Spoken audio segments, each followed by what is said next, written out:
warahmatullahi wabarakatuh. Apa kabar semuanya? Alhamdulillah. Baik, Oke, apa kabarnya Bunda? Alhamdulillah. Alhamdulillahirrabbilalamin. Baik, di sini sedang musim spring, musim semi ke musim panas, jadi banyak hujan. Sekarang hari ini juga hujan, alhamdulillah. Alhamdulillah. Baiklah, mari kita mulai ya dengan doa. Bismillahirrahmanirrahim. Wassalatu wassalamu ala rasulillah. La haula wala quwata illa billah. Amma ba'du. Bismillahirrahmanirrahim. Segala puji bagi Allah. Salawat dan salam untuk Rasulullah SAW, dan tidak ada daya kekuatan kecuali daya kekuatan Allah. Baiklah, apakah bisa saya mulai sekarang? Silakan Bunda Duni. Hai. Oke, Masya Allah, senangnya bisa melihat ibu-ibu semua sudah siap ya di sini. Di sini di Jepang sekarang jam Iya, jam berapa ya? 2 jam lebih cepat ya. 10.42 ya? Iya, berarti di Indonesia jam 8.42 ya, dan berarti Masya Allah ibu-ibu semua pastinya sudah jam segini sudah menyiapkan sarapan untuk keluarga dan sudah siap duduk untuk mendengarkan di Zoom ini. Masya Allah, hebat manajemen waktunya, Masya Allah. Masya Allah, baik Bunda Soleha, sesuai dengan tema kali ini, kita akan mendengarkan bagaimana menanamkan tauhid pada anak ya, insya Allah. Jadi temanya kan menanamkan tauhid pada anak. Sebenarnya medan kami di Jepang dalam membesarkan anak-anak ini tentunya berbeda dengan medan ibu-ibu semua di Indonesia, tetapi sepertinya akhir-akhir ini di Indonesia dengan generasi milenialnya ya agak-agak mirip ya dengan di Jepang, walaupun tetap saja alhamdulillahnya di Indonesia lingkungannya kita lingkungan Islam ya, Muslimnya majority. Baik, karena ini akan melatar belakangi materi ini, mungkin saya akan sedikit perkenalan lebih sedikit tentang saya. Sebelumnya saya berprofesi sebagai reporter, tapi setelah menikah saya banyak berinteraksi dengan anak-anak usia TK sampai SMA, dan saya melihat perkembangan mereka dari usia TK sampai SMP atau SMA, baik itu orang Jepang non-Muslim, baik itu anak-anak Jepang non-Muslim maupun anak-anak Jepang Muslim ya, yang berasal dari keluarga campuran. Seperti itu ya. Saya juga memegang kelas mentoring SMA Muslimah Jepang. Ya, pernah beberapa tahun. Kini saya mengajar di sekolah International Islamic School, adalah sekolah Islam pertama di Jepang yang waktu itu didirikan baru ya, sekitar 3 atau 4 tahun yang lalu. Dan organisasi yang tadi disebutkan itu adalah Mixed Married Family ya. Jadi kita punya banyak kesamaan, yaitu kita membesarkan generasi yang sama, yaitu generasi Muslim Jepang. Dan visi misi organisasi ini juga adalah untuk mengembalikan generasi Muslim Jepang kami ya, untuk mengembalikan generasi Muslim di Jepang, dan untuk mendirikan keluarga yang kuat dengan visi misi Islam. Karena kita sebenarnya sudah kehilangan lebih dari 90% ya generasi Islam di Jepang. Jadi mixed married ini kan sebenarnya harusnya kan kita menambah generasi Muslim ya di Jepang, tapi pada kenyataannya maaf ya, kita malah kehilangan generasi Muslim kita gitu ya. Hampir 90% ya Bunda ya? 90% lebih ya. Maka dari itulah kita mendirikan sekolah ini gitu ya, karena bagaimanapun juga lingkungan itu sangat berpengaruh, sangat-sangat berpengaruh. Dan saya sendiri adalah seorang ibu yang masih berusaha untuk tangguh. Jadi bukan ibu tangguh. Jadi ibu yang berusaha untuk tangguh, yang belum selesai perjuangannya dan belum rampung tugasnya, karena pada hakikatnya kita masih akan berproses ya, sampai akhir ya, masih belajar. Foto yang diperlihatkan ini adalah foto yang foto gedung itu foto Tokyo Chami, itu foto Turkish Culture Center, pusat kebudayaan Turki. Di sebelahnya itu ada menara. Menara itu adalah Masjid Tokyo. Mungkin teman-teman, mungkin Bunda Solihah semua tahu Masjid Tokyo Chami, mungkin pernah dengar ya. Ini Masjid Tokyo Chami yang waktu itu ada beberapa selebriti yang menikah di sini. Nah, sekolah kita itu pas di sebelah masjid itu. Jadi di sebelah masjid itu ada Turkish, ini kan masjid Turki, ada pusat kebudayaan Turki, lalu sekolah kita di situ, di sebelah situ ya, pas di sebelahnya. Oke, hari ini saya diminta untuk sharing bagaimana menanamkan akidah pada anak. Yang bukan berarti saya lebih tahu, tapi saya hanya berbagi sekelumit pengalaman sederhana ya, sangat sederhana, dan mudah-mudahan dari yang sedikit ini, mudah-mudahan walaupun sedikit bisa bermanfaat, mudah-mudahan, insya Allah. Oke, saya akan mulai ya. Oke, Ayah Bunda Solihah yang dirahmati Allah, sebelum kita kepada inti materi, marilah kita lihat motivasi mengapa kita sangat urgent ya, wajib untuk menanamkan tauhid pada anak-anak kita semua. Mengapa kita wajib menanamkan tauhid pada anak-anak kita semua? Motivasi apa sih yang membuat kita harus melakukan hal ini? Di sini saya akan bacakan hadis dari Abu Hurairah, bahwasanya Rasulullah Shallallahu Alaihi Wasallam bersabda, jika manusia meninggal, maka terputuslah amalnya kecuali 3 perkara, yaitu sedekah jariyah, ilmu yang bermanfaat, dan anak salih yang mendoakannya. Nah, di sini kalau kita lihat ya, bukan Nak, kalau ibu sudah meninggal, tolong doakan ibu ya, Nak. Ke sana, Ternyata ke sana. bukan anak kita mendoakan kita, tapi bukan cuman anak itu mendoakan kita gitu, tapi ternyata doa yang diterima itu hanyalah doa dari anak yang solih.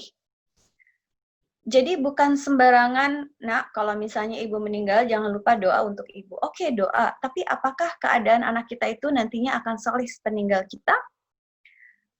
Karena disebutkan bahwa doa yang diterima adalah doa anak yang solih. Dan solih itu bagaimana sih definisi solih? Nah, kita bisa review ya, apa itu definisi solih, yang artinya kan berarti anak-anak kita harus bertakwa ya, melaksanakan segala perintahnya, lalu menjauhkan larangannya, dan iman itu ada di hatinya, seperti itu. Jadi kita harus meninggalkan anak-anak yang kuat dan solih sepeninggal kita. Mereka adalah aset kita yang tidak bisa kita bandingkan dengan apapun. Ya. Dan kedua adalah hadis dari Abu Hurairah, sesungguhnya seseorang akan diangkat derajatnya di surga, maka ia berkata, dari manakah balasan ini? Lalu dikatakan kepadanya, dari sebab istighfar anakmu kepadamu. Masya Allah ya, jadi pada saat kita meninggal, kita berharap bahwa anak kita akan memohonkan ampun untuk kita. Bagaimana kita make sure, bagaimana kita bisa yakin bahwa anak kita akan ingat untuk selalu berdoa untuk kita, akan memohonkan ampun untuk kita kalau mereka bukan anak yang soleh. Jadi ini sangat penting pada saat kita hidup sekarang ini waktunya kita untuk merawat gitu ya, benih itu kita menumbuhkan seperti menumbuhkan tanaman gitu ya, agar keimanan itu tumbuh subur, sehingga pada akhirnya saat kita tinggalkan, kita akan meninggalkan anak-anak yang kuat, anak-anak yang soleh. Dan lalu yang ketiga ada di surat At-Tur ayat 21, dan orang-orang yang beriman dan yang anak-anaknya mengikuti mereka dalam keimanan, kami hubungkan anak cucu mereka dengan mereka, dan kami tiada mengurangi sedikit pun dari pahala amal mereka. Tiap-tiap manusia terikat dengan apa yang dikerjakannya. Bayangkan ibu-ibu semua bahwa kita ini di dunia bermesra-mesra dengan anak kita ya. Anak kita yang cantik, yang ganteng, yang soleh gitu ya, yang kita sayang-sayang ya, dan kita tidak rela ya, dan kita selalu memenuhi segala kebutuhannya, kebutuhan jasmani, kebutuhan rohani gitu ya, dan kita tidak rela satu tusuk duri pun, kita tidak rela satu duri pun menusuk badannya gitu. Kita tidak rela dia sakit, dia demam, bahkan dia demam sedikit pun kita langsung berusaha gitu ya untuk menyamankannya. Kita tidak rela bahkan satu duri pun menusuknya gitu ya, dalam 1 detik pun kita tidak rela. Bagaimana kita rela kalau nanti di akhirat ia berpisah dengan kita? Bagaimana kita rela, bagaimana kita tega ya membiarkan nauzubillah min dzalik anak-anak kita menjadi bahan bakar neraka. Nauzubillah min dzalik. Kan ada ya ayatnya di surat Tahrim ayat 6 ya, yaitu hai orang-orang yang beriman, peliharalah dirimu dan keluargamu dari api neraka yang bahan bakarnya adalah manusia dan batu. Masya Allah. Jadi bagaimana kalau kita pikir ya, sebenarnya kalau mau pikir dengan logika gitu ya, jadi kita harusnya sangat concern dengan pendidikan tauhid anak kita. Jangan kita melihat dunia dengan kasat mata kita. Jangan kita bandingkan anak kita dengan anak orang lain dari segi fisik ya, dari segi kecantikan, ketampanan, terus tinggi atau tidaknya, ya of course lah tentu kita harus melihat gizi mereka gitu. Tapi jangan kita bandingkan anak kita secara kasat mata dunia dengan anak orang lain. Kecantikannya, ketampanannya, terus postur tubuhnya, lalu juga intelektual secara akademik. Tentu saja kita harus memperhatikan itu, tapi tidak melulu itu gitu. Dan juga jangan kita bandingkan anak kita misalnya kekerenannya, keupdate-annya dengan masa kini, banyak terus udah gitu banyak teman-temannya, padahal belum tentu teman-temannya itu teman-teman yang baik gitu ya. Jangan panik ya, jangan panik kita bandingkan, atau enggak misalnya, anak itu les itu gitu ya, anak saya nggak les ini gitu kan, misalnya anak teman saya misalnya kalau di Jepang itu semua anak-anak itu les ya. Jadi pendidikan di Jepang itu bagus dari TK, sistemnya bagus, cuman jadi di Jepang itu ada kayak peraturan tidak tertulis gitu ya, banyak peraturan tidak tertulis yang memang sistemnya itu membangun karakter building, tapi saat bersamaan orang tua juga dipaksa untuk mengejar akademik anaknya ya. Jadi di Jepang itu dari kelas 1 SD bahkan dari TK mereka sudah diikutkan oleh kumong-kumong. Belajar baca, belajar tulis, belajar balet, belajar piano. Wah, 1 minggu itu penuh. Senin renang, Selasa matematika, Rabu Inggris, itu kalau lihat teman-temannya anak saya itu penuh sekali. Yang padahal sebenarnya pada saat mereka besar, itu nanti sama aja sebenarnya gitu. Jadi bahkan waktu yang ada itu sayang ya. Jadi harusnya waktu itu dipakai untuk attachment ibu dan anak saat itu. Attachment dan juga penanaman tauhid ya, seperti itu. Karena bisa jadi makanya di Jepang ini memang secara akademik mereka sangat maju, tetapi secara mental mereka sangat lemah. Jadi memang mereka bisa jadi bisa main piano, bisa kumong ini kumong itu banyak gitu. Kalau di sini kan yang yang les ya, les kumong gaken itu banyak banget gitu ya dari kecil. Tetapi mereka lemah. Jadi pada saat mereka dihadapkan pada suatu tantangan dan mereka gagal, itu mereka akan memutuskan untuk memisahkan diri secara sosial. Namanya hikokomori. Hikokomori itu mereka berdiam diri di rumah, tidak mau keluar, tidak mau bertemu dengan orang banyak, bahkan ada yang sampai ekstrim dia mengunci kamar. Jadi bahkan ibunya itu kalau mau ngasih makanan tuh dari luar, gitu ya, taruh makannya di luar, terus nanti dia ambil. Gitu. Itu yang ekstrim, memisahkan diri dari sosial gitu ya. karena judgement dari penilaian publik gitu ya juga sangat, penilaian dan judgement publik itu sangat tajam ya di Jepang itu gitu, walaupun tidak terlihat tapi sangat terasa seperti itu. Tadi sampai mana ya? Oke. Hai. Oh ya itu ya. Jadi maka dari itulah kita jangan tertipu dengan ada yang kita lihat di dunia ini gitu. Jadi jangan panikan. Misalnya, ih anak itu dia les ini, anakku nggak les ini. Nggak usah panik gitu, karena kita punya visi sendiri, punya misi sendiri untuk anak kita fokus anak kita mau kita jadiin apa. Karena ingat bahwa yang penting itu adalah anak kita akan menjadi anak yang soleh, tapi juga pintar secara intelektual. Jadi jangan terlalu panik membanding-bandingkan anak kita secara duniawi ya, seperti itu. Visi kita adalah bahwa kita semuanya sekeluarga akan berkumpul di surga ya, seperti itu. Dan bagaimana cara kita mendapatkannya. Baiklah. Setelah itu, Bunda Soleha semuanya, Al-Umu Madrasatun. Ibu adalah madrasah pertama bagi anak-anaknya. Rumah adalah sekolah pertama bagi anak-anak kita ya.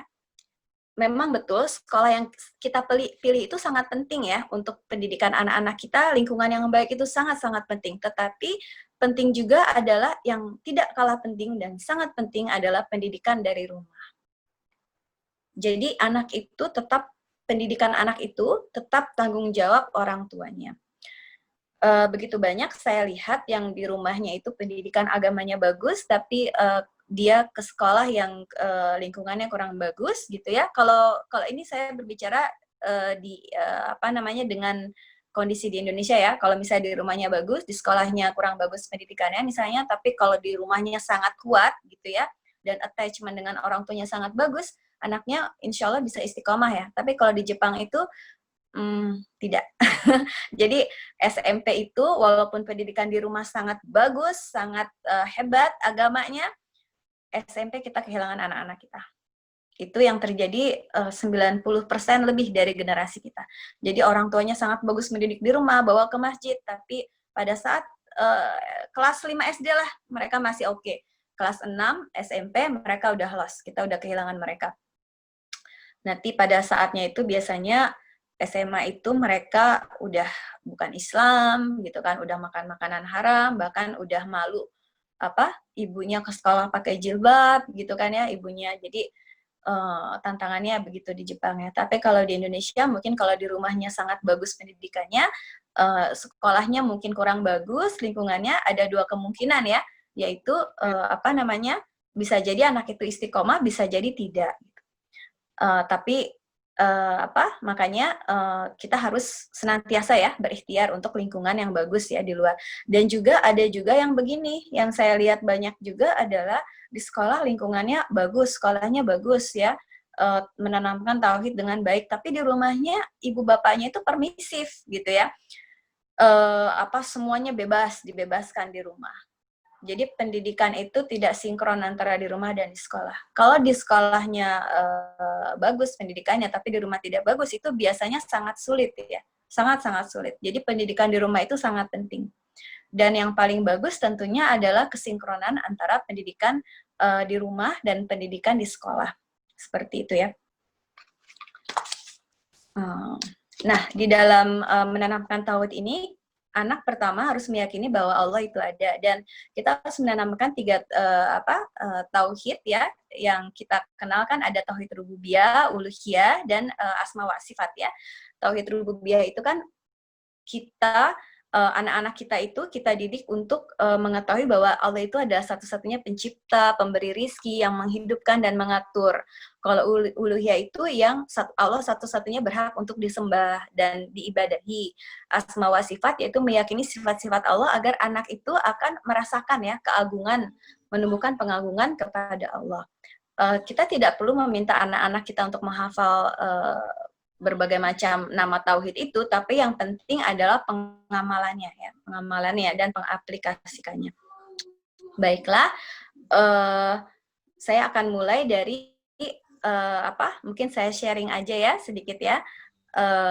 Seperti yang Bunda Soleh ketahui, kami ini kan berdomisili di Jepang ya, dengan lingkungan yang non-Islami ya, sangat non-Islami, walaupun dengan moral dan moral yang sangat tinggi ya. Jadi di Jepang itu moralnya sangat tinggi, sangat bagus dan amazing gitu ya, sangat amazing itu bagaimana mereka sangat adil satu sama lain, tidak mau menyakiti satu sama lain ya, secara kasat mata ya, dan berlaku dengan baik satu sama lain ya. Dan ini sebenarnya adalah tantangan kita dalam mendidik anak-anak kita, dalam menanamkan tauhid. Karena sistem di Jepang itu sangat sangat dibilang hampir sempurna gitu ya. Kayak misalnya kalau bis itu kan ada jadwalnya ya. Kalau bis itu datangnya misalnya di jadwal orang Jepang, kalau orang Indonesia, kalau kita gitu, bukan cuma orang Indonesia sebenarnya. Semua orang di dunia ini kayaknya kalau iniin waktu ya, menetapkan waktu itu kan jam 10, jam 10.30 atau jam 11, jam 11.30 gitu. Kalau di Jepang enggak. Mereka itu bisa taruh jam 9.22 gitu. Atau enggak jam 8.35 seperti itu. Kan amazing gitu. Dan mereka tuh selalu tepat waktu. Jadi misalnya jam bis itu jam 8.22 itu benar jam 8.22 itu datang. Dia bisa datang lebih awal, tapi dia seandainya pun dia telat, itu telatnya itu 2 menit. Dan itu tuh orang-orang udah resah sekali gitu. Jadi bagaimana sistem itu sangat bagus di Jepang gitu ya. Dan orang-orang itu jadi tidak perlu berharap gitu. Kalau kita kan berharap ya, aduh bisnya datang nggak ya gitu, taksinya kita bisa cepetnya nyampe nggak ya gitu. Kalau di sini tuh udah semuanya tuh udah tahu gitu, kita bisa expect apa yang akan terjadi nanti dan itu akan datang, jarang sekali keluar dari ekspektasi kita. Dan itu sebenarnya yang membuat kita susah menanamkan tauhid kepada anak karena mereka jadi jarang berdoa. Mereka jadi jarang ada perasaan takut itu jadi hilang gitu ya. Karena mereka disupport oleh sistem itu. Jadi sistem itu menjadi Tuhan mereka. Dan mereka menjadi kurang membutuhkan agama. Karena tanpa agama pun sistemnya sudah ada. Orang-orang sudah bisa berlaku dengan baik, sudah bisa mengantri dengan baik, tidak menyakiti, dan di sini itu Masya Allah ya, dari semua level government atau non-government, pemerintah dan non-pemerintah, tidak ada yang dirugikan gitu, bahkan sebaliknya gitu, mereka saling menguntungkan gitu ya. Dan itu yang membuat anak-anak kita tuh berpikir bahwa so what for the religion gitu. So untuk apa agama kalau kayak begitu gitu. Toh tanpa agama mereka bisa hidup berdampingan dengan baik. Tuh lihat di TV. Agama yang diperlihatkan cuman teror, cuman perang, cuman kekerasan. Jadi untuk apa agama gitu. Dan coba lihat itu agama-agama negara-negara Islam yang diperlihatkan itu kemiskinan, seperti itu ya, peperangan gitu kan, pertikaian. Sedangkan di Jepang aman, damai, baik-baik saja gitu kan. Dan mereka nggak punya agama, mereka beragama tapi mereka tidak punya agama sebenarnya. Jadi untuk apa gitu, seperti itu. Dan pada suatu saat mereka yang meyakini ini, mereka akan jatuh gitu. Mereka akan terjerat di dalam pikirannya gitu. Mereka akan terjerat di suatu waktu pada saat mereka dihadapkan suatu masalah, itu mereka akan sangat jatuh dengan sejatuh-jatuhnya ya. Jadi secara mental mereka memang tidak seperti itu. Jadi ini adalah tantangan kita gitu. Jadi bagaimana kita itu memenangkan pertarungan dengan yang baik gitu ya di sekitar kita. Kalau di Amerika, di Australia itu orang saling mengumpat kan banyak gitu ya, dan diskriminasi tentang orang yang Islam gitu kan ya, gampang. Waktu saya di Australia misalnya, dengan gampang itu mereka bisa aja mereka lagi nyetir gitu, mereka tiba-tiba stop, terus mereka teriak ke kita gitu, hey, tadi kamu ngomong apa gitu, kayak gitu. Tapi kalau di Jepang nggak ada yang kayak begitu-begitu gitu. Jadi mungkin kalau di negara lain tantangannya beda ya, yaitu diskriminasi, terus juga Islamfobia. Tapi di Jepang itu nggak ada Islamfobia, nggak ada diskriminasi, semuanya baik-baik, ya kita juga baik gitu kan.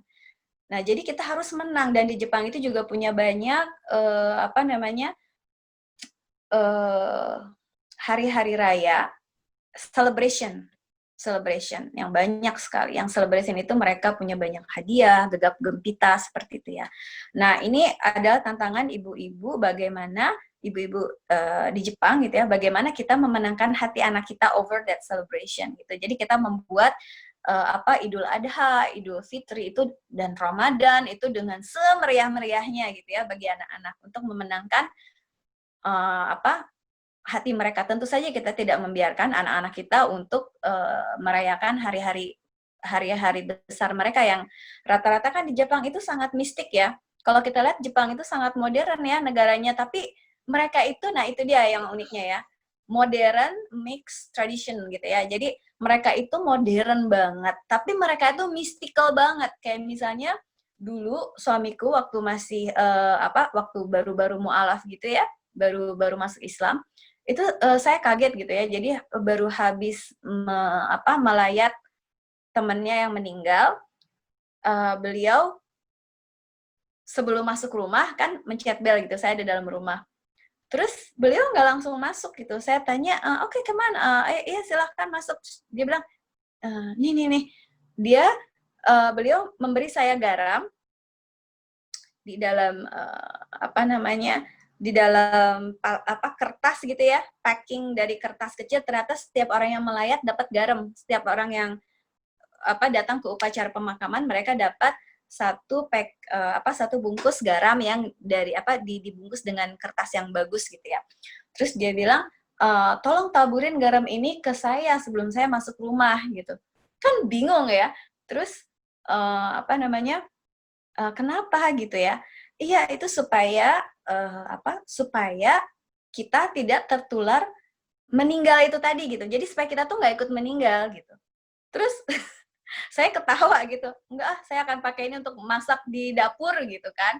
Nah, di situ saya langsung mengerti gitu bagaimana orang Jepang ini sangat-sangat percaya. Jadi di satu sisi ya mereka modern, tapi di sisi yang lain mereka seluruh perayaan-perayaan itu banyak tahayulnya gitu ya. Alhamdulillah suami saya sekarang sudah mengerti tentang itu. Jadi terus mereka juga punya omamori ya. Omamori itu jimat ya, jimat. Jadi mereka punya berbagai macam jimat. Jimat untuk tidak tertabrak mobil, jimat untuk tidak sakit, jimat untuk tidak cerai, jimat untuk bahkan ada jimat supaya supaya tidak tertelan duri ikan.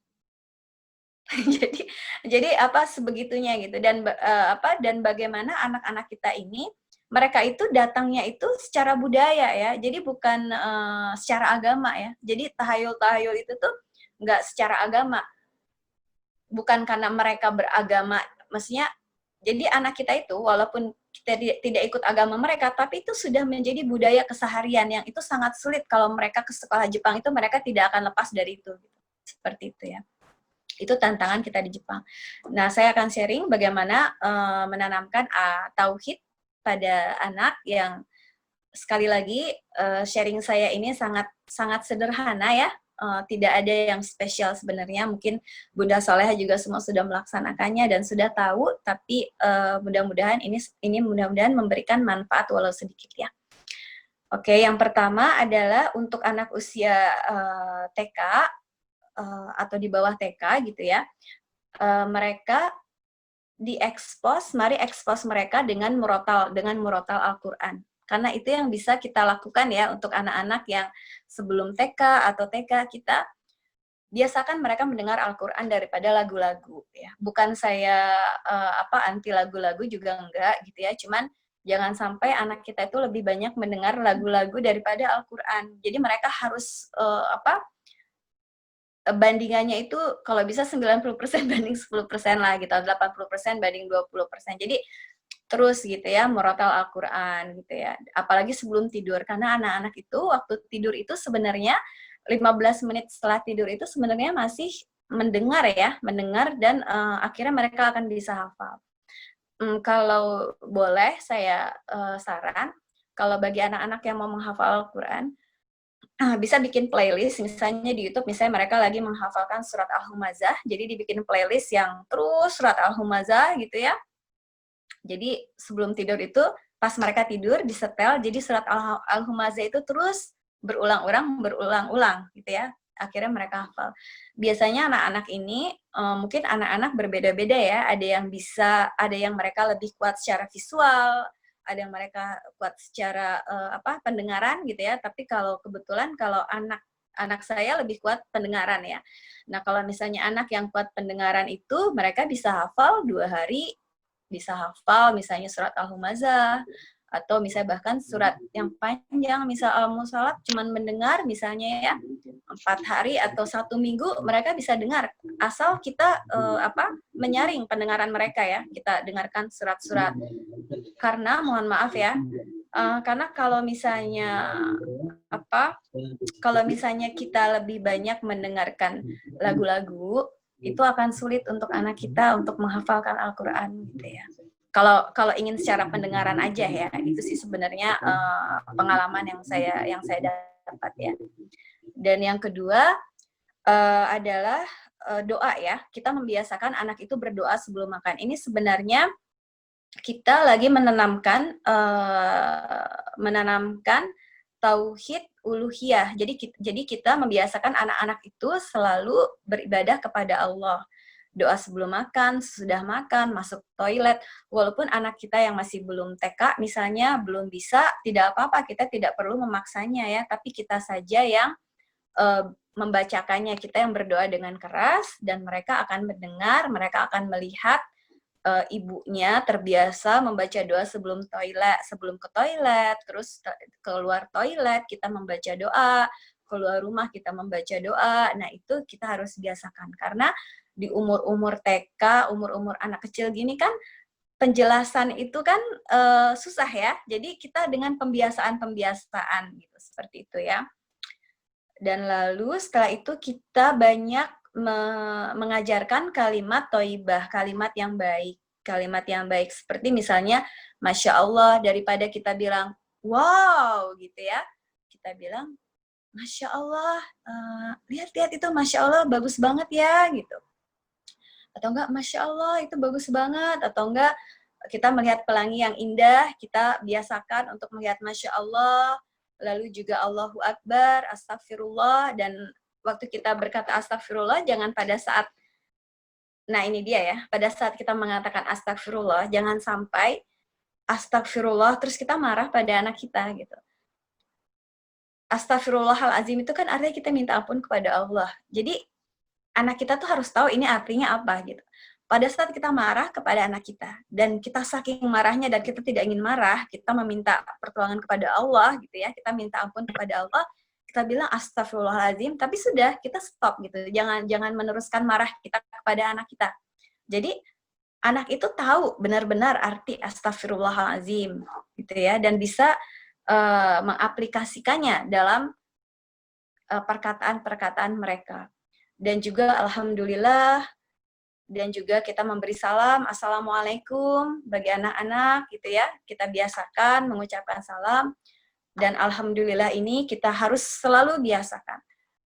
Pada saat misalnya mereka mendapatkan sesuatu dari orang lain, yang harus mereka ucapkan pertama kali adalah alhamdulillah.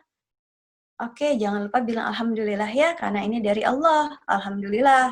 Hai, bilang terima kasih ya, jangan lupa. Jadi kita selalu mengingatkan, alhamdulillah.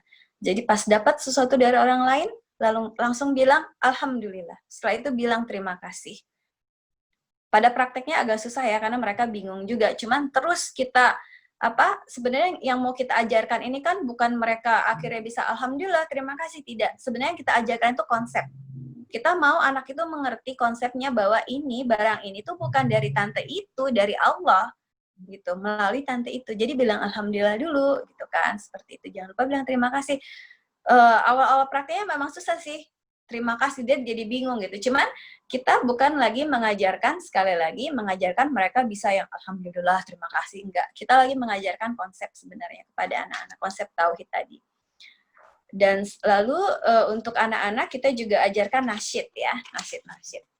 Nasyidnya tuh yang populer aja, yang kita tahu kan banyak ya, seperti satu-satu aku sayang ibu gitu kan. Kalau saya itu saya ganti karena memang di Jepang ini kita tidak punya nasyid Jepang Islami gitu. Jadi kita ganti-ganti lagu-lagu yang populer. Seperti misalnya satu-satu aku sayang Allah, dua-dua sayang Rasulullah gitu, seperti itu. Atau lagu Head, Shoulders, and Knees and Toes gitu ya, kita ubah lagunya. Lalu lagu balonku misalnya kan Dor, hatiku sangat kacau, tapi ku kan bersabar, ku ucap innalillah gitu. Jadi kita ajarkan mereka tauhid melalui nasyid-nasyid, melalui lagu-lagu seperti itu. Dan terus juga cerita-cerita ya, cerita-cerita tentang nilai-nilai keislaman. Kalau di Indonesia itu alhamdulillah ya banyak sekali cerita-cerita tentang buku-buku cerita Islam dengan ilustrasi yang sangat indah gitu ya. Kalau di Jepang ini kita belum punya seperti itu. Ini adalah kesempatan kita manfaatkan ini. Jadi buku-buku cerita Islami. Lalu juga kemudian adalah begini, anak-anak itu kan suka bertanya kenapa ya. Jadi saat menjelaskan sesuatu, hubungkan dengan Allah. Misal saat mereka bertanya, kenapa sih Bunda burung bisa terbang gitu? Bukan karena dia punya sayap, tapi jawaban kita adalah karena Allah memberi dia sayap agar burung bisa terbang, mencari makan untuk anak-anaknya. Masya Allah ya, Allah itu Al-Muhaimin loh, dia Maha Pemelihara juga loh. Jadi kita jangan jangan sayang, jangan pelit untuk berbicara kepada anak gitu. Ya mungkin sekarang kita sekarang punya handphone ya, kita punya WhatsApp, kita punya banyak media sosial. Tapi kita harus meyakini ya bahwa ini semua tidak akan bisa menolong kita gitu. Yang menolong kita tuh nanti aset kita, yaitu anak kita. Jadi jangan sampai anak kita itu dikalahkan oleh handphone gitu ya. Jangan sampai kita sibuk, jadi akhirnya kita pelit bicara sama mereka. Kalau kita ada perasaan seperti itu, kita harus langsung sadar bahwa ini orang yang jauh ini ada di handphone ini tidak akan bisa menolong kita apa-apa. Anak kita itu adalah aset kita nanti, dan dia itu sekarang masih kecil, dia akan besar. Nanti kalau anak kita sudah besar, anak kita sudah bisa berdiri sendiri, mandiri, sudah mahasiswi, nanti kita bisa bebas kok, gitu kan. Kalau sekarang ini kita konsentrasi aja sama mereka, dan waktu ini tidak akan bisa diulang lagi. Pertanyaan dia saat dia tanya kenapa, itu tidak akan dia ulang nanti gitu. Jadi itu adalah kesempatan kita sebenarnya ya dalam menanamkan tauhid rububiyah. Dan juga selanjutnya misalnya mereka tanyakan, kalau anak saya itu suka sekali bertanya, dan saya yakin anak bunda-bunda semua juga pasti banyak sekali pertanyaan. Misalnya kenapa itu kok ada kereta api sih gitu. Nah, ini kereta api. Kereta api ini kan bukan ciptaan Allah ya, tapi cara menjawab kita juga kan dia tanya misalnya siapa yang buat? Oh, itu yang buat kereta api itu memang yang buat itu orang-orang itu. Yang buat itu orang-orang insinyur-insinyur, orang-orang buat kereta api. Tapi itu kan Allah ngizinin mereka buat kereta api, itu idenya dari Allah. Allah yang membuat mereka jadi pintar, akhirnya mereka bisa buat kereta api gitu kan. Dan kereta api itu juga bisa jalan atas izin Allah loh. Makanya kita harus berdoa kalau mau naik kereta api gitu kan, supaya Allah melindungi kita gitu. Dan kita harus berterima kasih karena ini kereta api ini loh akhirnya kita naik kereta bisa ke tempat yang jauh gitu. Seperti itu ya. Jadi kita terus menghubungkan Allah dalam setiap pertanyaan-pertanyaan mereka. Dan kemudian ceritakan tentang makhluk ciptaan Allah seperti yang tidak terlihat ya. Seperti malaikat atau jin gitu ya. Agar menimbulkan perasaan khauf dan roja. menimbulkan perasaan takut dan pengharapan. Kita tidak boleh menakut-nakuti anak, tapi anak kita itu harus ada perasaan takut dan pengharapan, bukan cuma takut, tapi juga pengharapan. Jangan sampai kita menceritakan tentang jin tapi membuat mereka takut. Bukan, kita menceritakan ada makhluk Allah loh yang tidak kelihatan, namanya jin, tapi juga ada malaikat. Nah, kita juga bercerita gitu ya, bagaimana karakter makhluk-makhluk itu dan bagaimana manusia itu adalah makhluk yang paling sempurna diciptakan, yang paling kuat. Dan bagaimana jin itu takut kepada manusia yang bla bla bla bla bla gitu ya. Jadi kita jelaskan, tapi juga jangan sampai kita membuat mereka takut tanpa perasaan pengharapan. Dan ini nanti akan sangat pada saat kita bercerita tentang makhluk gaib yang Allah ciptakan, ini akan sangat bermanfaat ya pada saat kita menerapkan larangan-larangan nantinya seperti itu ya. Dan setelah itu adalah ini, misalnya setelah itu setiap bangun pagi jadikanlah menghafal Quran menjadi aktivitas atau membaca Quran, menghafal Quran, pokoknya aktivitas yang berhubungan dengan Quran itu menjadi aktivitas rutin yang pertama kali, walau hanya sebentar. Jadi misalnya saat bangun pagi kan sholat ya, habis sholat itu ya mungkin kalau anak-anak TK kan mereka belum sholat lah ya, mereka belum kita tidak perlu memaksa mereka untuk sholat, jadi kita cuma mengajak tapi tidak memaksa, tapi kita ingatkan bahwa nanti umur 10 tahun harus sudah sholat, kalau nggak sholat nanti maaf ya, Umi harus pukul, tapi itu bukan karena Umi hate, bukan karena Umi benci, tapi itu supaya supaya Ananda mau sholat gitu kan, supaya Ananda tahu bahwa sholat itu adalah wajib. Jadi pada saat mereka bangun, misalnya ya, dan ini berlaku untuk anak SD juga ya, pada saat mereka bangun, kalau mereka sudah sholat gitu kan, mereka itu kan sebelum makan pagi, ya jangan melakukan aktivitas apapun dulu sebelum Quran, walaupun cuma 5 menit. Jadi menghafalkan Quran bareng-bareng anak-anak 5 menit gitu ya. Jadi kita biasakan, rutinitas pagi itu dimulai dengan Quran. Walaupun mereka misalnya setelah sholat, ya udah Quran dulu. Nggak boleh baca buku apa dulu, nggak main-main dulu, tapi Quran dulu. Walaupun cuma sebentar, tapi Quran dulu. Dan juga dalam menanamkan, misalnya kalau kita ingin mengajarkan anak menghafalkan Quran, kita luruskan niat kita. Kita itu mengajarkan anak atau ingin anak kita untuk menghafal Quran itu bukan untuk anak kita agar dia menjadi menjadi hebat gitu ya, bukan untuk membandingkan anak kita dengan, kita luruskan niat kita. Itu sangat berbeda loh saat kita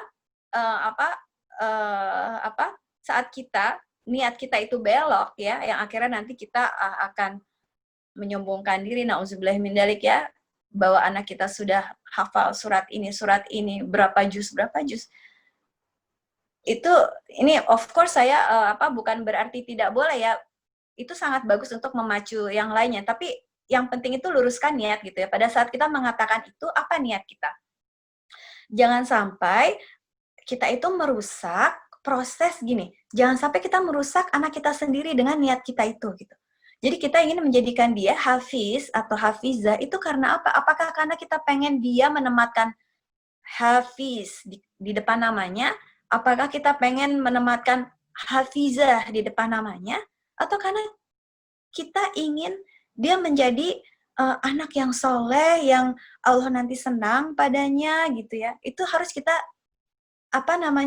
luruskan niat kita. Bahwa kita itu melatih hafalan Quran dia itu bukan supaya dia hafal beberapa juz, harus hafal, pokoknya harus hafal berapa juz dalam kesekian, enggak.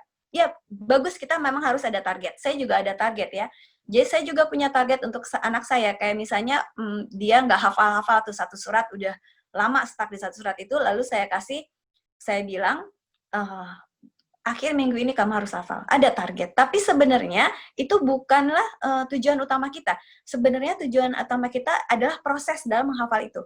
Jadi sebenarnya yang paling utama itu bukan dia hafal berapa juz, bukan akhirnya kita berbangga dia hafal berapa juz, tapi banyaknya interaksi Al-Quran anak kita gitu ya. setiap hari itu anak kita tuh punya interaksi dengan Al-Quran, terisi hatinya dengan Al-Quran, dan mencintai Al-Quran. Jadi pada saat kita mengajar anak kita tuh jangan sambil marah-marah, jangan sambil mengancam gitu ya. Tapi kita buat dia cinta dengan Quran. Kalau kita lihat dia sudah capek, misalnya kita berhenti dulu, kita misalnya bisa bacakan asbabun nuzulnya atau cerita-cerita tentang surat-suratnya seperti itu.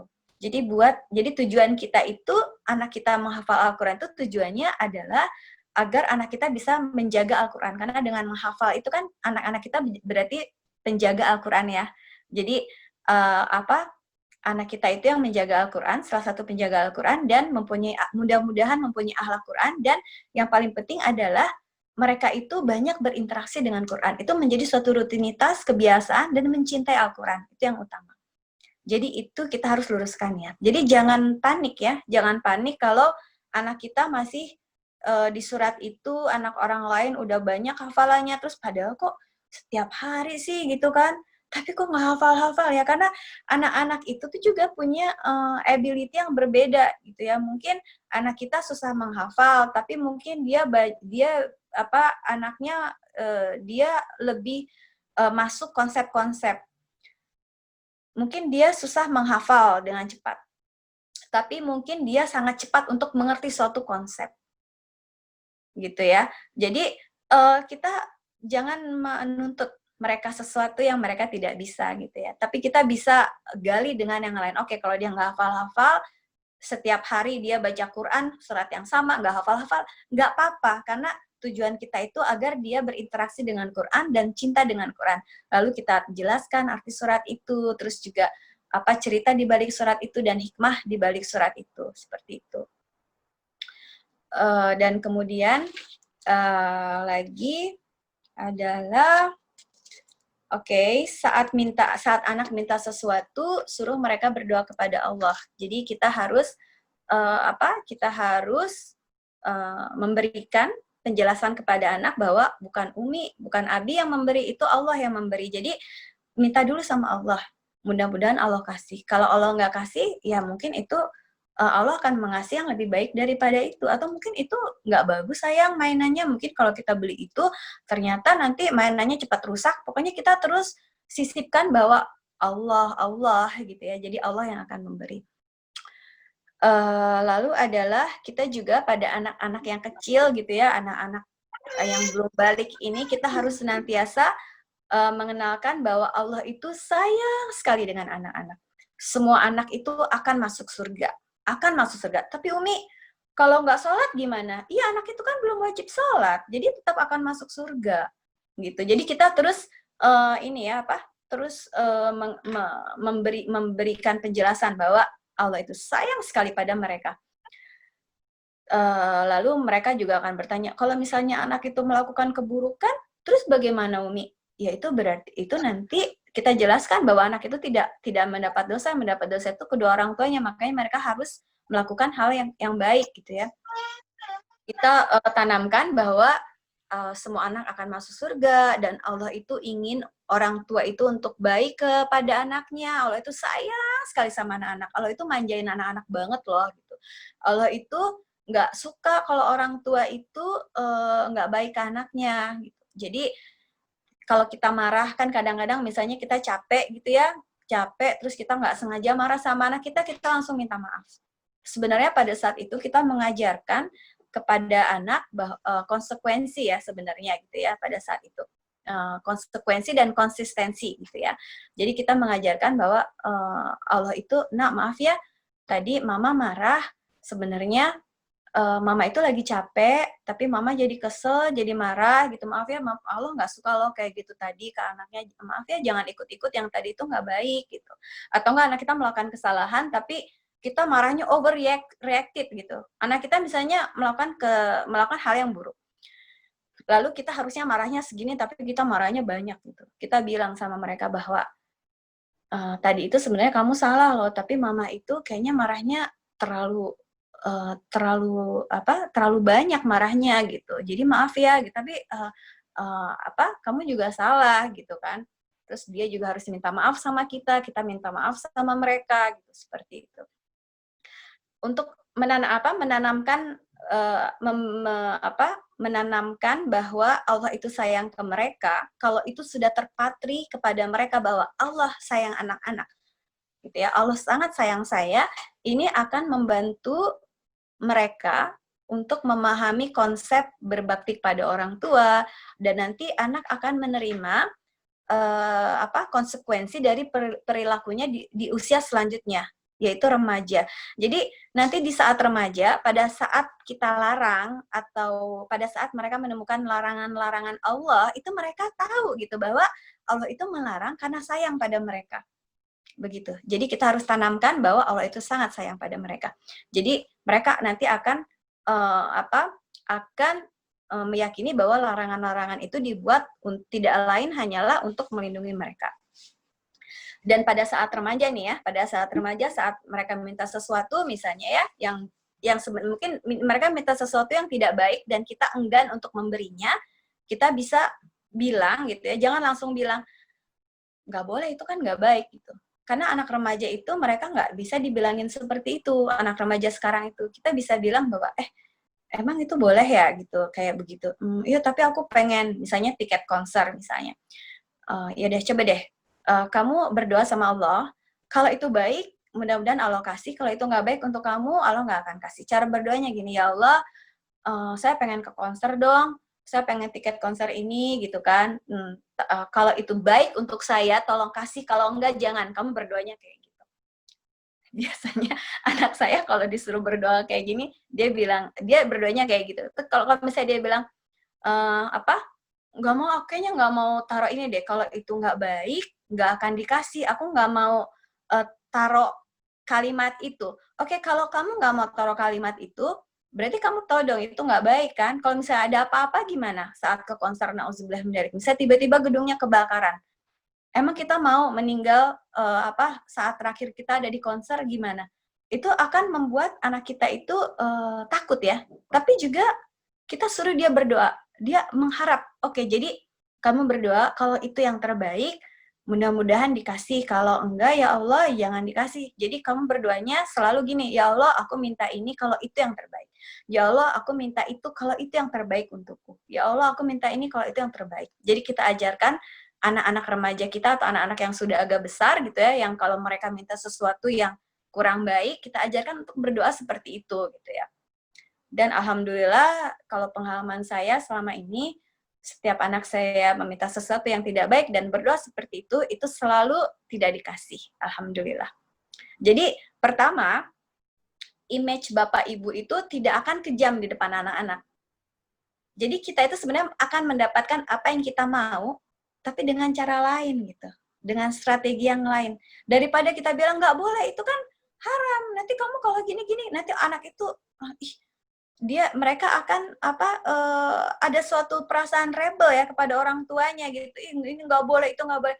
Tapi kalau kita dengan cara yang lain gitu, coba minta sama Allah. Kita bisa bisa berstrategi di belakang gitu ya. Alhamdulillah gitu ya. Dengan cara itu selama ini bisa akhirnya menjaga image kita gitu ya, bahwa kita bukan orang tua yang selalu melarang gitu ya, seperti itu. Dan lalu setelah itu, misalnya kita lihat, oke. Ini akan saya percepat ya. Misalnya saat azan kita diam mendengarkan dan berdoa. Ini untuk anak-anak ya, dari anak TK sampai besar ini ya. Lalu saat memberi hadiah, misalnya saat kita memberi hadiah kepada anak, kita bilang Allah ingin mama mengasih ini kepada kamu. Gitu. Lalu juga bangun komunikasi antara anak dan Allah gitu ya. Jadi kalau misalnya mama marah gitu ya, jadi pada saat keadaan tenang ya, kita lagi berbincang-bincang, kita bilang, ya kalau misalnya mama marah, kamu berdoa aja sama Allah. Ya Allah, mudah-mudahan mamaku nggak marah lagi gitu. Jadi kita membiasakan anak itu dekat dengan Allah, berkomunikasi terus dengan Allah. Dan tentu saja kita pilihkan sekolah yang bagus ya untuk anak kita, sekolah yang bagus. Sekolah yang bagus itu artinya pendidikannya itu baik ya dari segi akidah dan tauhid gitu ya. pendidikannya sinkron juga, sekolah dan rumah itu sinkron. Dan juga konsisten kedua orang tua. Tidak perlu kaku, tetapi konsisten dalam hal-hal yang dasar. Tetap buka ruang negosiasi, seperti tadi ya, ruang diskusi, tapi pada akhirnya keputusan itu bagaimanapun juga harus keputusan di tangan orang tua, dalam kontrol orang tua, tapi dengan berbagai strategi ya, seperti itu. Dan untuk anak remaja, jangan lupa attachment itu harus dibangun. Cerita-cerita, mereka harus bisa bebas mengekspresikan dirinya, diskusi gitu ya. Jangan sampai orang tua selalu ingin menang dalam diskusi gitu ya. Mereka harus bisa curhat dan kita bisa pancing. Misalnya kita bisa cerita tentang hari-hari kita ke mereka. Mama hari ini begini loh, mama hari ini ada kejadian ini loh gitu. Kita cerita kejadian lucu, kejadian sedih, kejadian happy gitu agar anak itu nanti akan cerita juga sama kita. Mereka harus bisa bebas mengekspresikan dirinya. Dan jika mereka melakukan kesalahan, biarkan mereka cerita dengan bebas ke kita kesalahan mereka. Jangan kita yang langsung menjudge mereka. Kita diam dulu, kita harus sabar walaupun dalam dada ini tuh kayaknya ih kok kamu gitu sih gitu kan, dalam hati misalnya what gitu, hah gitu kan, tapi tahan, jangan marah. Jadi kita dengerin sampai akhir. Kenapa? Karena kalau mereka bebas bercerita ke kita ya, kesalahan-kesalahan, nanti kita tahu sejauh mana dia tersesat, sejauh mana dia itu jauh gitu ya. Jadi kita terus ya, kita harus sabar. Nanti setelah itu beberapa saat kemudian kita bisa masukkan nilai-nilai bahwa tadi kita bisa dengar berbagai contoh, kita bisa liatin YouTube misalnya ya, dengan kejadian yang agak-agak mirip, misalnya bahwa itu perbuatan yang salah, atau kita bisa ajak diskusi dalam kondisi yang tenang. Jangan sampai kita marah. Kalau kita marah, nanti anak kita nggak mau cerita lagi sama kita. Kalau anak kita nggak mau cerita lagi sama kita nggak tahu apa yang nanti ada di belakang. Itu benar-benar sangat berbahaya, sangat-sangat berbahaya. Lalu, cara membangunkan untuk sholat subuh, misalnya anak-anak yang udah agak besar gitu ya. Daripada membangunkan dengan ancaman, misalnya kita bangunkan, kalau saya cara membangunkan anak itu gini, kalau nggak bisa sholat subuh, bentar ya, mohon maaf.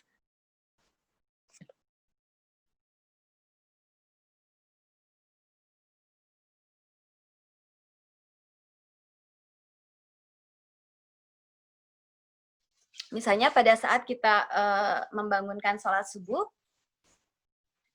kita bisa bilang gini, Solehah, atau ayo kita bangun, ini udah subuh gitu, ayo sholat dulu. Misalnya dia nggak mau, kalau saya cara membangunkannya tiba-tiba suara saya berubah. Ayo kita tidur lagi aja. Ayo kita tidur lagi gitu kan. Ayo aku setan loh, kita tidur lagi yuk bareng-bareng. Terus nanti ganti suara saya lagi.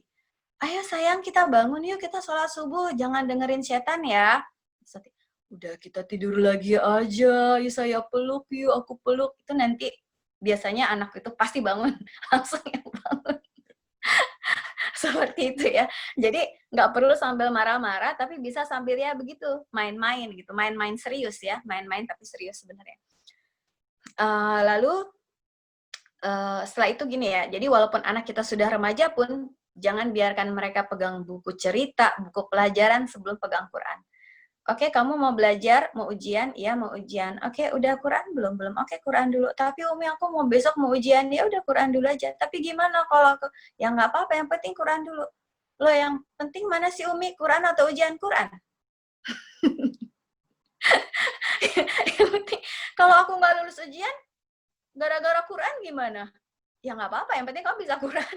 Pokoknya kita tuh benar-benar harus yang konsisten banget gitu ya, yang akhirnya anak kita jadi walaupun cuma sebentar, tapi misalnya dia lagi sibuk banget tuh ya, ya udah yang penting baca satu surat dulu.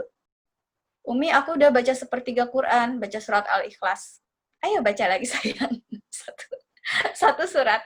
Jadi pokoknya yang penting walaupun dia lagi sibuk, lagi mepet waktu, oke baca satu surat, entah surat apa aja, surat pendek, pokoknya kamu duduk baca surat dulu. Kalau benar-benar yang hektik banget, tapi kalau enggak duduk. Kalau saya biasanya 30 menit Quran itu dulu sebelum melakukan apa, sebelum belajar.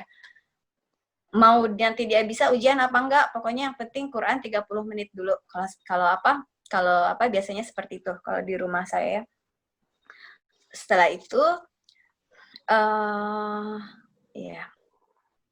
Sholat sebagai syukur ya. Kalau anak kita lagi malas sholat, kita ingatkan. Kalau kita ya attachment kita bagus, kita ingatkan,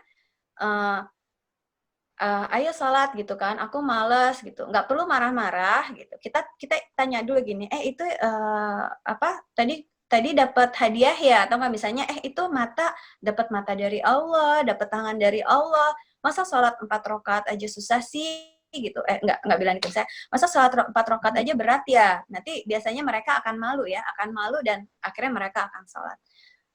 Kita sudah dapat ini. Jadi sholat itu bukan suatu beban, tapi sebagai rasa syukur. Dan juga yang lainnya adalah, maaf ini agak cepat-cepat ya, adalah anak itu seperti komputer ya. Jadi kita dari umur 0 gitu, dari umur 0 sampai anak itu balik, bahkan sampai anak itu 15 tahun, sampai anak itu 13 tahun misalnya, hanya beri yang baik, jaga penglihatan, pendengaran, karena mereka itu seperti komputer yang belum diinstal antivirus.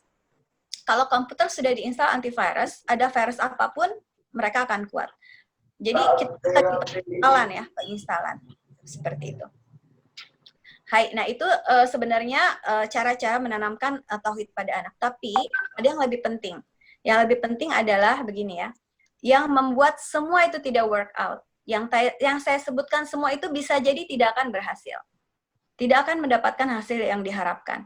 Nah, pada saat bunda-bunda semua, kita semua, termasuk saya, melaksanakan semua yang tadi kita sebutkan itu, tapi kalau itu tidak work out, itu ada beberapa. Jadi, ada banyak hal yang membuat itu tidak akan berhasil. Nah, saya akan menyebutkan ya. Satu adalah tidak satu suaranya ayah dan ibu dalam mendidik anak. Tidak konsisten. Ayah dan ibu boleh beda pendapat, tapi tidak di depan anak. Di depan anak itu harus satu suara. Boleh jadi bapaknya itu terlalu memanjakan, nggak apa-apa, anak itu butuh ya, anak itu butuh salah satu itu, jangan dua-duanya keras gitu, jangan dua-duanya gimana. Jadi anak itu butuh ya, misalnya ibunya lembut, bapaknya misalnya tegas gitu kan ya, tapi tetap satu suara dalam dalam mendidik anak itu satu suara gitu ya. Tapi tidak mungkin sama kan dengan mereka dengan karakter masing-masing ya, ibu dengan karakter masing-masing, bapak karakter masing-masing, dan mereka dengan berbagai pemikiran, tapi pada saat tampil di depan anak itu satu suara, walaupun yang satunya tidak setuju, diam gitu ya, yang satunya diam, ibunya yang bicara atau sebaliknya bapaknya yang bicara.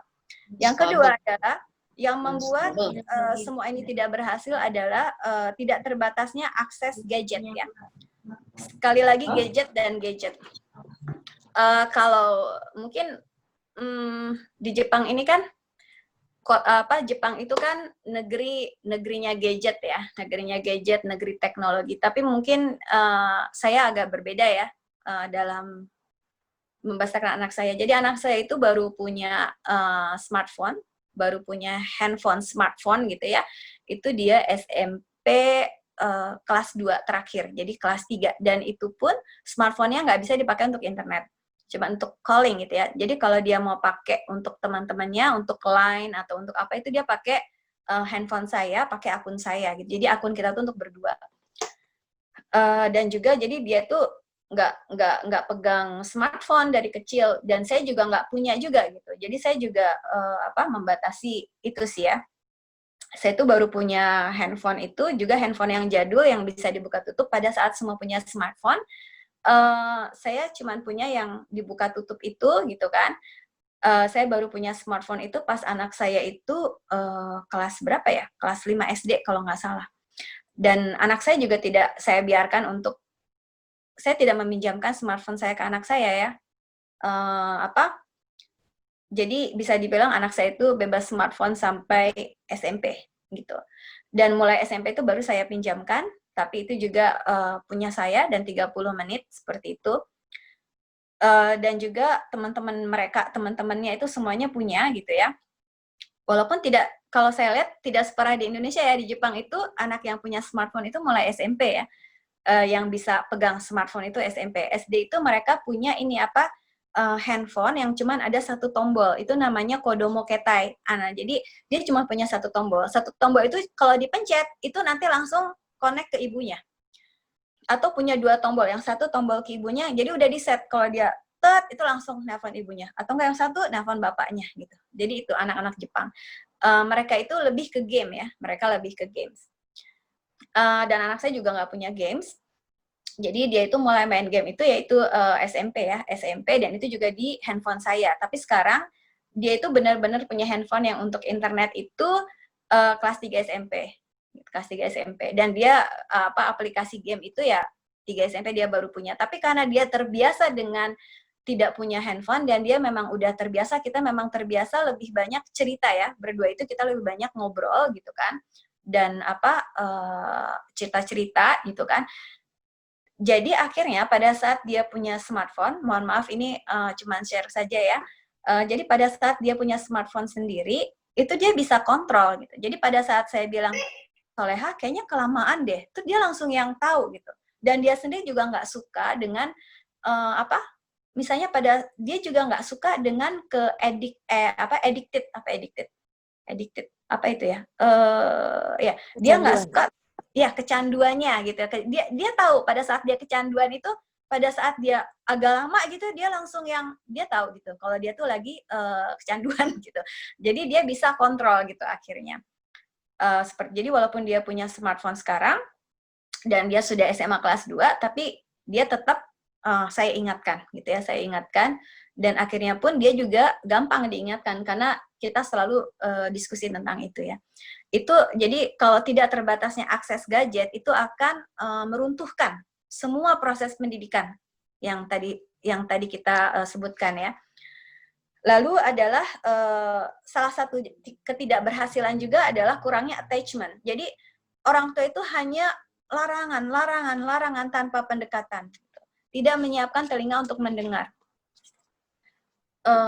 Jadi larangan terus, tidak mau duduk untuk cerita. Jadi mungkin orang tua juga misalnya smartphone terus gitu kan, membalas-balas pesan gitu kan. Jadi jangan sampai gini ya, jangan sampai kita melarang anak untuk tidak gadget, tapi kita nyuekin mereka gitu. Kita melarang mereka untuk tidak gadget, kita melarang mereka untuk main game, tapi kita sibuk sendiri, kita juga sibuk dengan gadget kita, atau kita sibuk di dapur. Jadi kita nyuekin anak kita, jadi anak kita tuh nggak ada alternatif pilihan. Gitu. Oke, kita melarang mereka gadget, kita melarang mereka game, tapi kita harus kasih alternatif. Misalnya kita kasih apa? Kita kasih cat air kah? Kita kasih aktivitas lain, gambar kah? Kita bacain cerita kah? Gitu kan? Kita ajak ngobrol atau kita ajak keluar main sepeda atau kita ajak jalan-jalan gitu kan. Keluar jalan-jalan itu bukan berarti jalan-jalan gitu kan yang menghabiskan uang banyak. Maksud aku tuh jalan-jalan itu ya jalan-jalan keluar aja, jalan-jalan gitu kan, jogging atau bagaimana. Pokoknya attachment ya sama anak itu. Jadi jangan sampai kita melarang nggak boleh ini, nggak boleh itu, tapi kita nggak kasih alternatif. Nah ini yang akan menggagalkan, yang membuat upaya tidak berhasil ya. Seperti itu. Dan juga yang lainnya adalah salah satu faktor ketidakberhasilan itu adalah instan. Pengennya instan. Tergesa-gesa. Jadi pengennya tuh berhasil, cepat berhasil gitu ya. Yang akhirnya itu nanti kita akan, ujung-ujungnya itu akan capek. Kita sebagai seorang ibu, kita akan capek, kita akan marah, panik, menjudge anak, dan akan menyalahkan anak. Kita pengen semuanya instan. Jadi kita kalau orang tua yang instan itu tuh orang tua yang banyak larangan-larangan ya, yang ini nggak boleh, itu nggak boleh, tapi nggak menjelaskan, atau nggak kasih alternatif, atau dia nggak ada attachment. Kamu handphone aja, dari tadi handphone aja, udah selesai handphonenya, tapi dia nggak kasih gantinya setelah itu gitu, seperti itu ya. Atau pengen cepat lah gitu ya, pengen cepat. Jadi pada saat anaknya melakukan kesalahan langsung marahnya itu langsung kecewa gitu ya. Padahal harusnya kita nggak boleh instan ya dalam mendidik gitu ya, dalam mendidik anak-anak kita. Kita harus bersabar ya, harus bersabar. Dan jangan membanding-bandingkan, kok anak yang lain udah bisa begini sih gitu, kok baik banget anak kita begini. Bagus kita membanding-bandingkan dalam hati kita. Kita melihat, oh berarti gimana ya cara ibunya mendidiknya, tapi jangan sampai terucap ya di depan anak kita. Kalau terucap ya, namanya manusia, kalau terucap kita minta maaf ya, kita minta maaf. Jangan segan-segan meminta maaf kepada anak. Lalu selanjutnya adalah kita oke. Oh ya, yang mengganggu pendidikan tauhid uliyah adalah memperlihatkan mereka film-film mistik ya. Nggak tahu kalau di Indonesia itu ini nggak sih populer nggak sih gitu. Ini akan mengganggu uluhiyah, tauhid uluhiyah mereka.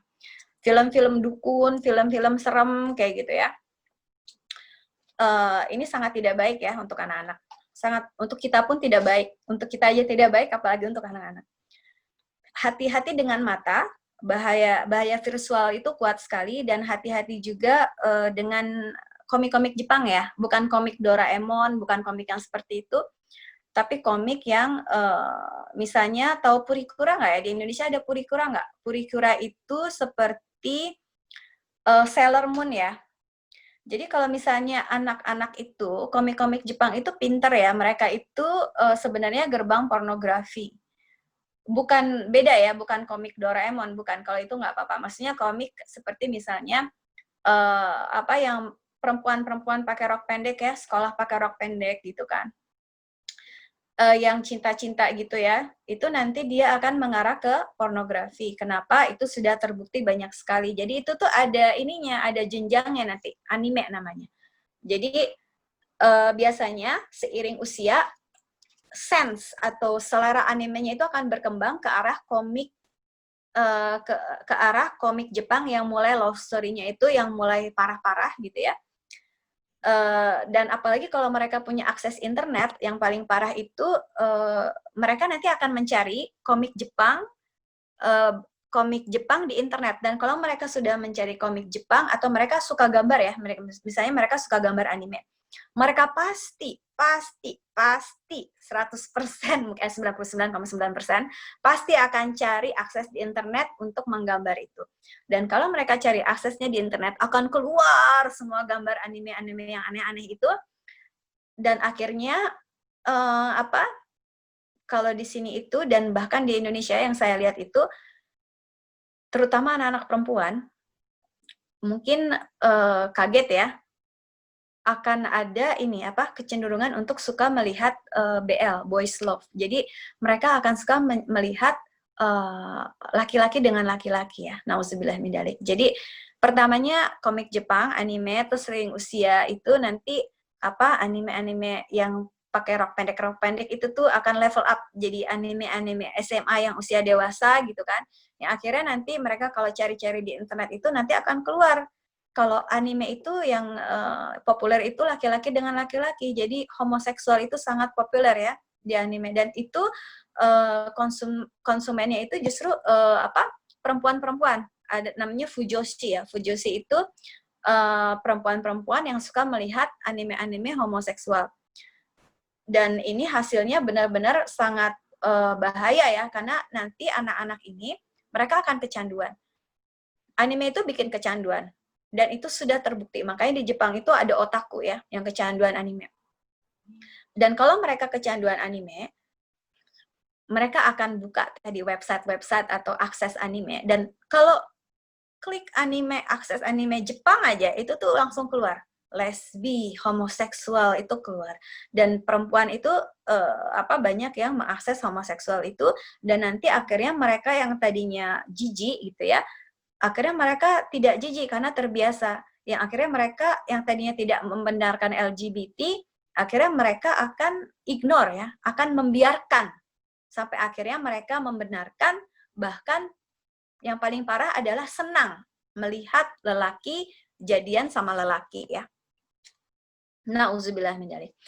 Oke, dan juga yang sebentar lagi selesai ya, insya Allah yang lainnya adalah yang membuat pendidikan penanaman tauhid kepada anak tidak berhasil adalah tidak konsisten ya. Jadi kita bercerita tentang nabi-nabi.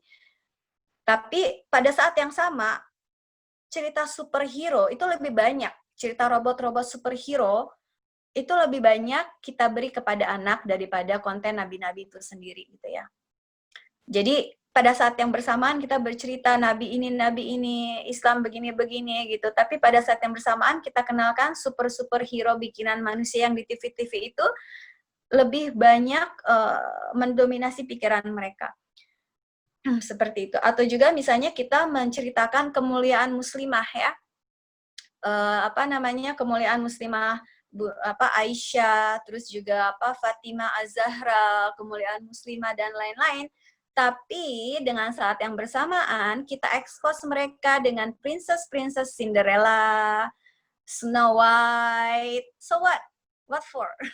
Maksudnya anak itu akan bingung gitu. Jadi oke, mereka pakai jilbab, oke, mereka ke sekolah Islam, tapi mereka akan mempunyai kekaguman yang luar biasa dengan budaya Barat. Yang akhirnya mereka akan ingin seperti mereka akan lost identity, mereka akan lost izah mereka, kehormatan mereka sebagai orang Islam itu mereka kurang bangga, akan ada perasaan minder. Oh ternyata yang cantik itu yang kulitnya putih ya, yang cantik itu yang hidungnya mancung ya, yang matanya biru gitu. Jadi izah mereka sebagai seorang Islam itu akan hilang dan generasi kita akan lemah nanti seperti itu. Jadi pada saat yang bersamaan kita perlihatkan dia film Frozen yang ada ciuman-ciumannya gitu kan. Apalagi kalau di film Frozen itu emosi itu involved kan. Pada saat yang lain kita bilang itu tidak boleh, itu haram, ciuman itu haram gitu kan. Bercampur laki-laki perempuan itu nggak baik. Kemuliaan wanita muslimah, tapi pada saat yang bersamaan kita belikan dia benda-benda princess Frozen, Cinderella, Snow White, kita perlihatkan film-filmnya itu ketidakkonsistenan ya mungkin ya seperti itu. Bukannya tidak boleh, tapi ada waktunya. Mungkin pada suatu saat mereka besar nanti gitu ya, mereka pada saat bisa mengetahui yang benar mana yang salah, ya pada saat itu mereka bisa tahu kalau itu salah gitu. Terus terang anak saya itu baru saya liatin film itu, jadi memang mungkin terlambat tapi tidak apa-apa dan saya tidak menyesal. Jadi dia itu ngelihat film Disney itu Rapunzel itu umur 13 tahun. Tapi pada saat itu saya liatin filmnya gitu kan. Tapi pada saat itu dia udah tahu gitu, dan pada saat yang nggak bagusnya dia kan tutup saya bukan tutup mata, saya longkap gitu ya, saya longkap yang ini nggak boleh lihat ya gitu. Tapi pada saat itu dia tuh udah tahu gitu kalau itu tuh nggak baik gitu, dan itu juga dia nggak melihat yang bagian nggak baiknya gitu. Jadi setiap sebelum nonton film itu biasanya saya lihat dulu. Sebelum saya nonton film, itu selalu dengan anak saya, itu saya lihat dulu, saya sendiri dari awal sampai akhir, dan kalau ada yang nggak baiknya itu, saya catat ya kan ada tuh detiknya berapa, terus jadi pas udah mulai detik ini, saya suruh dia, coba lihat situ dulu sayang ya, gitu. Jadi kita udah perjanjian, kalau kamu nonton ini, kalau kamu nonton Harry Potter misalnya kan, ada beberapa scene yang nggak bisa kamu lihat gitu, kamu harus nurut, kalau nggak bisa nonton gitu kan. Jadi kita udah ada perjanjian sebelumnya. Jadi pada saat yang nggak bagusnya itu nggak saya perlihatkan ya. Karena virtual itu sangat-sangat bahaya. Walaupun si isi movie-nya itu bukan movie yang nggak baik, yang movie yang baik gitu ya. Movie yang baik, yang bagus, tapi ada satu titik aja gitu ya, visual yang nggak bagus, itu nanti yang titik ini tuh yang akan terekam sama anak kita lebih banyak daripada yang lainnya. Dan juga misalnya ingin anak kita kagum dengan peradaban Islam gitu ya, tapi anak kita tontonnya itu American Hero terus gitu misalnya, atau film-film yang fiction yang hero yang yang mengagungkan mengagungkan peradaban non Muslim gitu. Jadi bukannya tidak boleh ya, sekali lagi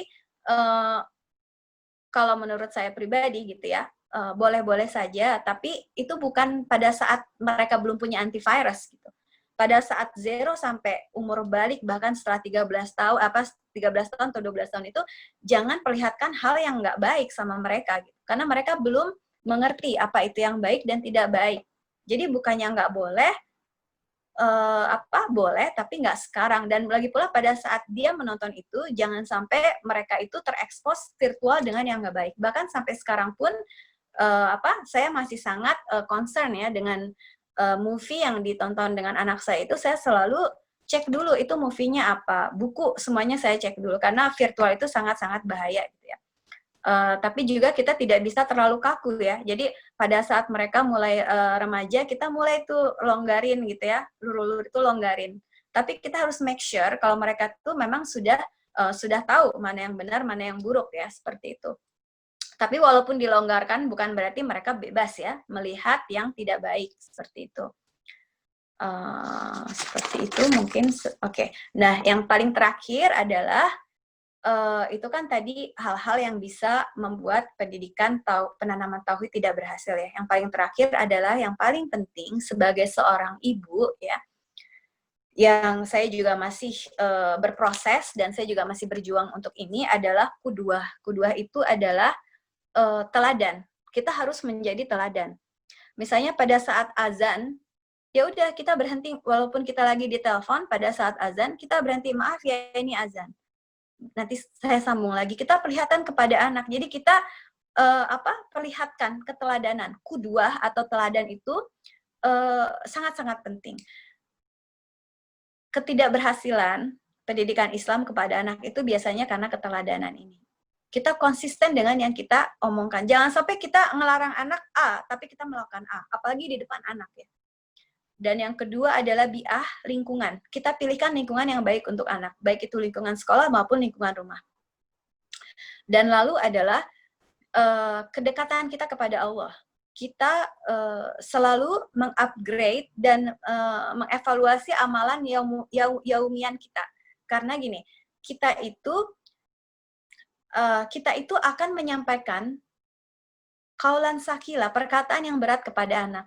Dan ini tidak akan bisa disampaikan kalau kondisi ruhiyah kita minim.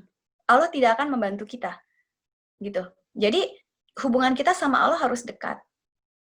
Kita harus jujur kepada Allah bahwa niat kita mendidik anak itu bukan karena kita pengen anak kita dilihat sebagai anak yang soleh oleh orang lain, bukan karena kita pengen anak kita itu hebat di depan orang lain. Bukan, kita luruskan niat kita itu karena Allah, karena ini amanah Allah dan saya ingin mengembalikan anak saya kepadamu ya Allah, sesuai dengan fitrahnya saat engkau memberikan anak ini kepada hamba. Anak ini bukan milik kita, anak ini milik Allah, dan Allah itu pengen amanahnya itu dijaga. Allah itu tidak akan rela. Jadi kalau kita memberikan sesuatu kepada mereka, memberikan makanankah, tontonankah, apapun, mainankah, kita tanya, Allah ridho nggak ya saya kasih ke miliknya gitu. Allah ridho nggak ya saya kasih ke amanahnya, ini kan miliknya Allah. Allah ridho nggak ya saya kasih ini ke dia. Allah ridho nggak ya saya kasih dia akses ke game non-stop seharian. Allah ridho nggak ya saya kasih smartphone ini ke anak saya tanpa batas. Allah ridho nggak ya saya biarin anak saya melihat YouTube tanpa batas atau tanpa saya tahu apa yang dia lihat. Allah ridho nggak ya anak saya mendengarkan ini, melihat ini. Jadi kita harus tanya, karena anak itu bukan milik kita. Dan juga yang tadi, kedekatan kita pada Allah, dan ini akan sangat berpengaruh. Saya sangat merasakan ya, pada saat saya tidak dekat dengan Allah, pada saat saya tidak menjaga amalan yaumian saya, amalan yaumian itu amalan harian saya, itu akan berpengaruh.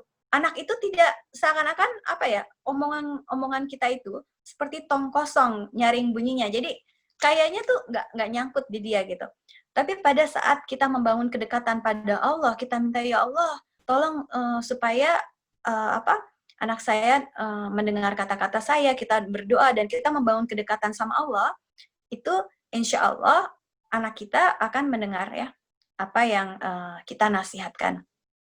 Seperti itu ya. Dan juga jaga kejujuran kepada Allah dan kepada anak kita. Kita tidak perlu berbohong ya untuk melindungi anak kita. Kita tidak perlu berbohong untuk mengajarkan Islam ke anak kita. Kita harus menjadi orang yang paling dipercaya oleh anak kita ya.